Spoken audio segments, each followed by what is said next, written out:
সকলকে স্বাগত জানিয়ে শুরু করছি নতুন আরেকটি ভিডিও। এই ভিডিওটি আজকের হেভিওয়েট মামলা ওয়েস্ট বেঙ্গলের তরফ থেকে সুপ্রিম কোর্টে ছিল ডিএ মামলা। তো সেই ডিএ মামলার বহুদিন পর এক কথায় বলতে গেলে আজকে ইতিবাচক একটা প্রভাব পড়েছে, অর্থাৎ 25% ডিএ দেবার কথা কিন্তু বলা হয়েছে। এইবার এই 25% কোন কর্মচারীরা পাবে সেটা এখন প্রশ্ন। তো প্রথমে বলে দিই, পে কমিশনের আন্ডারে যে স্যালারি স্ট্রাকচার থাকে তার পরবর্তীতে মহার্ঘ ভাতা বা ডিএ দেয়া হয়।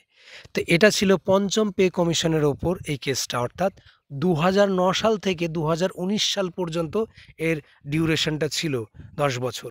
তো এই 10 বছরের মধ্যে যে সব কর্মচারীরা যেটা ডিএ পাওয়ার কথা কিন্তু ডিএ পায়নি, সেই পেন্ডিং বকেয়া ডিএর যতটা হয়, যত টাকা হয়, ধরি 100 টাকা যদি হয়, তার 25 টাকা কিন্তু 4 সপ্তাহের মধ্যে মিটিয়ে দিতে বলেছে।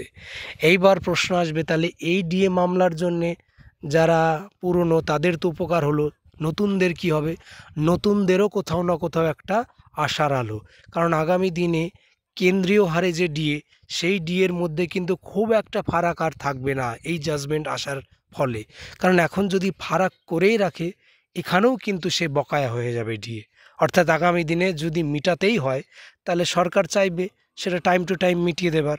কাজেই নতুনদেরও কিন্তু আগামী দিনে এক কথায় বলতে গেলে সময় মতন কিন্তু ডিএটা পেয়ে যাবে। কেন্দ্রে যেভাবে চলছে ডিএর যে পার্সেন্টেজ, সেই হিসাবে কিন্তু বহু ফারাক রাজ্যে।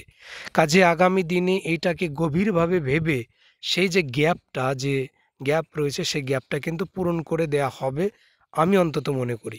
কারণ আজকে এই মামলা দেখে সেটাই মনে হলো। এতদিন আমরা কি ভাবতাম যে ডিএ হয়তো অপশনাল, রাজ্য সরকার দিলেও দিতে পারে, না দিলেও না দিতে পারে, কিন্তু ব্যাপারটা তা নয়।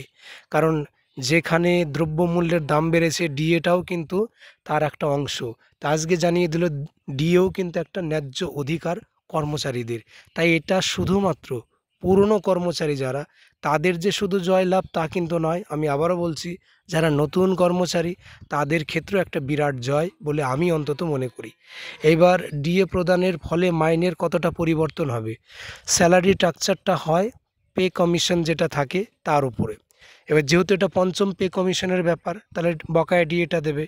এবার চলছে কি ষষ্ঠ পে কমিশন, যেটা 19-এ এনে রূপা 2019 এনে 20 থেকে এটা চালু হয়েছে। কাজেই স্যালারির যে স্ট্রাকচার সেটা পে কমিশন অনুযায়ী চলবে, কিন্তু ডিএটা হলো আলাদা, অর্থাৎ মহার্ঘ ভাতা, এটা এক্সট্রা। তাই ডিএ এর ব্যাপারটার সাথে মাইনের ব্যাপারটা মেলালে সেখানে যত পার্সেন্ট ডিএ দেয়া হবে সেই হিসাবে বাড়বে। অর্থাৎ এখন যেমন আছে 18%, নতুন কর্মচারীদের উদ্দেশ্যে বলছি, আগামী দিন যদি টাইম টু টাইম বাড়ে বা কেন্দ্রের সাথে যে তফাৎটা রয়েছে সেটা যদি মিটিয়ে ফেলে, সেখানে অনেকটাই কিন্তু বাড়বে মাইনে। তাই এটা পুরোপুরি নির্ভর করছে সমস্ত কর্মচারীর বেসিক পের ওপর। সে কোন লেভেলে থাকছে, কোন লেভেলের কত বেসিক পে, তার উপরেই কিন্তু ডিএটা ক্যালকুলেট করা হয়। তো আগামী দিনে অবশ্যই পরিবর্তন হবে, পরিবর্তন তো হবেই। তো এইটুকুই বলার ছিল এই ভিডিওতে।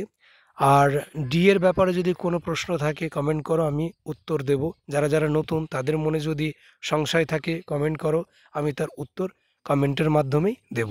তো এই ভিডিওতে এইটুকু ইনফরমেশান ছিল। এখনও যারা আমার চ্যানেলকে সাবস্ক্রাইব করনি, আমার এই চ্যানেলটিকে সাবস্ক্রাইব করে আমার এই চ্যানেলের পাশে থেকো।